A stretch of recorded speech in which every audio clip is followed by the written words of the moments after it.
শ্রুতি প্রতি বছরই শতকণ্ঠে বর্ষবরণ আয়োজন করে থাকে। বরাবরের মতো এবারও আমরা শতকণ্ঠে বর্ষবরণ করেছি এবং আমাদের বাচ্চারা আছেন, এই প্রজন্মের আমাদের স্টেজে আছেন।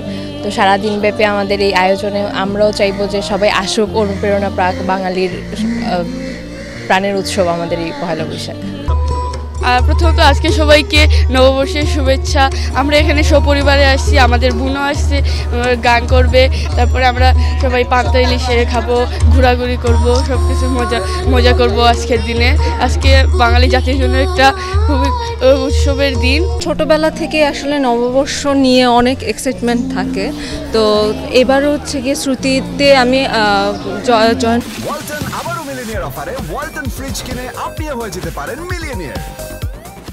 হওয়ার পর থেকে শ্রুতির সাথে প্রতি বছরই নববর্ষের এই অনুষ্ঠানটা করা হয়, আর তার জন্য অনেক বেশি উত্তেজনা থাকে। বা সারাদিনই বাংলার যে আমরা ইতিহাস, ঐতিহ্য, আমাদের সংস্কৃতি যেটা, সেটা আমরা তুলে ধরতে পারি।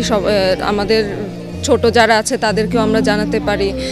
আজকে সারাদিন তো আমাদের দলীয় সঙ্গীত আছে, নৃত্য আছে, একক পরিবেশনা আছে, আমাদের সম্মাননা দেওয়া হয়। আর এবার আমাদের সিলেটের রানা কুমার সিনহা স্যার সম্মাননা পাচ্ছেন। হচ্ছে আমাদের বলতে গেলে ঐতিহ্য, এটা আমাদের সংস্কৃতি। তো আমাদের ঘরে যেমন আয়োজন করা হয়, তেমনভাবে আমরা সবার সামনে আমাদের ঐতিহ্যটাকে তুলে ধরি।